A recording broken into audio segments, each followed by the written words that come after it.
Hi అండి, నమస్తే. Welcome back to my channel. బెండకాయని చాలా రకాలుగా వండుకుంటారు కదా. ఒకసారి ఈ రెసిపీ ట్రై చేయండి, చాలా బాగుంటుంది.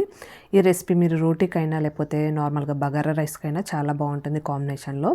ఇంకేంటి ఆలస్యం చేయకుండా ఈ రెసిపీలోకి వెళ్ళిపోదాం. నేనైతే అర కేజీ వరకు బెండకాయలు తీసుకొని ఈ సైజులో కట్ చేసుకున్నాను.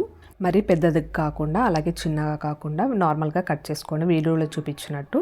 తర్వాత ఒక ప్యాన్లో 2 టీ స్పూన్స్ వరకు ఆయిల్ వేసుకొని దాంట్లో మనము ఈ బెండకాయలన్నీ వేసుకొని వేయించుకోవాలి. లో టు మీడియం ఫ్లేమ్లో కలుపుకుంటూ వేయించుకోవాలి. అదే లో ఫ్లేమ్లో పెట్టారనుకోండి మిగతా పనులు మనం చేసుకోవచ్చు, నెమ్మదిగా వేయించుకుంటూ ఒకటే దగ్గర ఉండక మిగతా పనులైనా చేసుకోవచ్చు. దీనికి టైం పడుతుంది వేగడానికి. ఇలా కలర్ చేంజ్ అయ్యేంత వరకు వేయించుకోండి. లో టు మీడియం ఫ్లేమ్లో అయితే కలుపుకుంటూ వేయించుకోవాలి.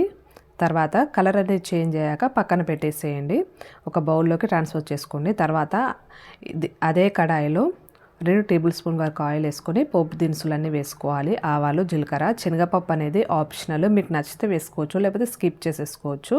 1 టేబుల్ స్పూన్ వరకు శనగపప్పు, అది కొంచెం వేగినాక దాంట్లో కొద్దిగా పుదీనా ఆకులు, మంచి ఫ్లేవర్ కోసము, వద్దు మాకు నచ్చదంటే స్కిప్ చేసేసుకోవచ్చు. తర్వాత కరివేపాకు, ఇది వేయించుకున్నాక దాంట్లో 2 పచ్చిమిర్చి సన్నగా కట్ చేసుకొని వేసుకోండి. అలాగే ఉల్లిపాయలు, ఒక పెద్ద సైజ్ ఆనియన్స్ చిన్నగా కట్ చేసుకోవాలి, అది కూడా వేసుకొని వేయించుకోవాలి. దీంట్లో లైట్గా సాల్ట్ వేసుకొని వేయించుకుంటే మనకు ఆనియన్స్ అనేవి చాలా ఫాస్ట్గా మగ్గిపోతాయి.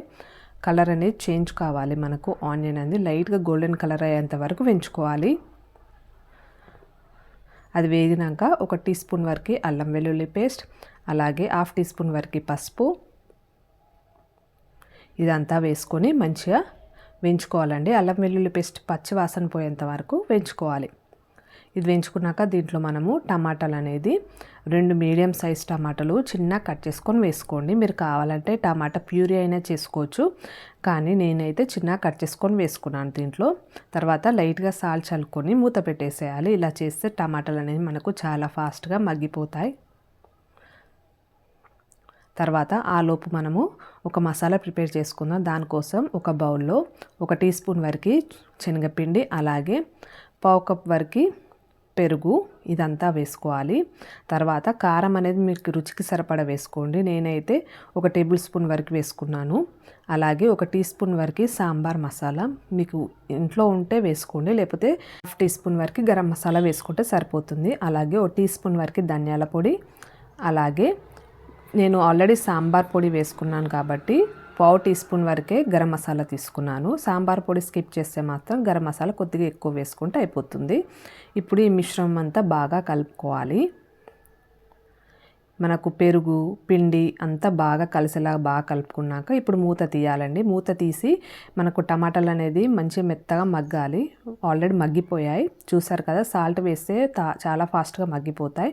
ఇప్పుడు దాన్ని బాగా కలుపుకొని ఆల్రెడీ మనం మిశ్రమం ఒకటి రెడీ చేసుకున్నాం కదా, ఆ పేస్ట్ దాంట్లో వేసుకొని బాగా కలుపుకోండి. ఇప్పుడు ఈ పేస్ట్ అనేది పచ్చిది కాబట్టి కాస్త ఆయిల్లో వేగాలి, కాబట్టి దీన్ని బాగా కలుపుకొని మనము 5 నుండి 10 నిమిషాల వరకు మూత పెట్టేయాలి.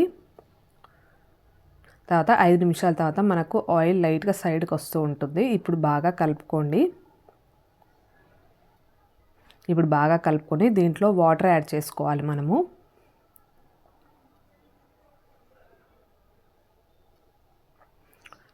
ఒక 1/2 గ్లాస్ వరకు వాటర్ యాడ్ చేసుకోండి. మన కన్సిస్టెన్సీ అనేది లూజ్గా ఉండాలి, ఎందుకంటే బాగా మరుగుతుంది కాబట్టి, చిక్కగా అవుతుంది కాబట్టి కన్సిస్టెన్సీ అన్ని ఎంత లూజ్గా ఉంటే అంత బెటర్.